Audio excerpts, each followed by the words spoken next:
કેશોદમાં ધારાસભ્ય કાર્યાલય ખાતે શહેરીજનોને સરકારી યોજનાઓનો લાભ અપાવવા શિબિર યોજાઈ।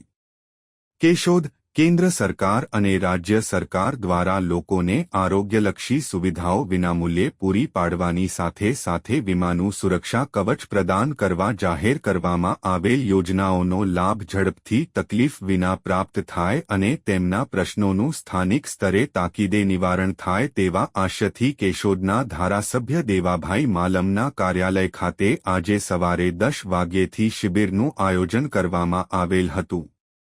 સરકારશ્રીની તમામ યોજનાઓનો લાભ અને સહાય અંગેની નાગરિકોની વ્યક્તિગત માહિતી આપવાની સાથે સાથે આયુષ્યમાન કાર્ડ અને ઈ-શ્રમ કાર્ડ જરૂરી આધાર પુરાવાઓ મેળવી ત્વરિત સ્થળ પરથી કાઢી આપવાની કામગીરી હાથ ધરવામાં આવી હતી। પારદર્શી પ્રશાસન માટે કટિબદ્ધ સરકાર દ્વારા પ્રજાની લાગણી, માગણી અને અપેક્ષાઓ પૂર્ણ કરવા સરકારની અનેકવિધ યોજનાઓનો લાભ સૌ જરૂરિયાતમંદ સુધી પહોંચે અને ગરીબ પરિવારોને સરકારી કચેરીઓના ધક્કા ન ખાવા પડે તે ખાસ ધારાસભ્ય કાર્યાલય ખાતે શિબિર યોજવામાં આવી હતી। સુવિધાઓ અંગેની રજૂઆતોનો ઉકેલ લાવવા સમાજના તમામ વર્ગો માટે રાજ્ય સરકારે યોજનાઓ બનાવી છે ત્યારે કાર્યક્રમના માધ્યમથી કેશોદ નગરપાલિકાના પ્રમુખ મેહુલભાઈ ગોંડલિયા અને તાલુકા પંચાયતના પ્રમુખ બનુભાઈ ઓડેદરા ઉપસ્થિત રહી અરજદારોને માહિતી પૂરી પાડી પડતી અડચણો દૂર કરવા અસરકર્તા અધિકારીઓને સૂચના આપી હતી। કેશોદના ધારાસભ્ય દેવાભાઈ માલમના કાર્યાલય ખાતે આયુષ્યમાન કાર્ડ અને ઈ-શ્રમ કાર્ડ કાઢવા ઉપરાંત કેન્દ્ર સરકાર અને રાજ્ય સરકારની યોજનાઓની માહિતી માર્ગદર્શન મેળવવાની શિબિરનો બહોળી સંખ્યામાં શહેરીજનો અરજદારોએ લાભ લીધો હતો। કેશોદ શહેર ભાજપના હોદ્દેદારો, પદાધિકારીઓ અને કાર્યકરો ઉપસ્થિત રહ્યા હતા।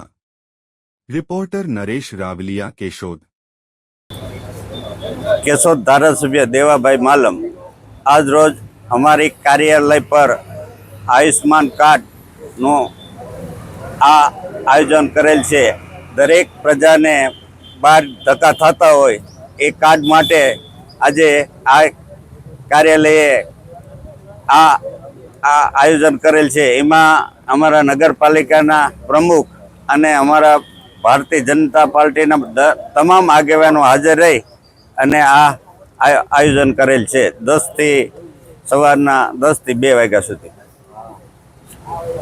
તો આ કેમ્પના કાર્યક્રમમાં મોટી સંખ્યાએ લાભ લીધો અને અમારે લગતું કાંઈ પણ કામકાજ હોય તો અમારે ઓફિસે આવે અને અમને જાણ કરે। એ માટે અમે પ્રજા માટે કાયમી તત્પર છે।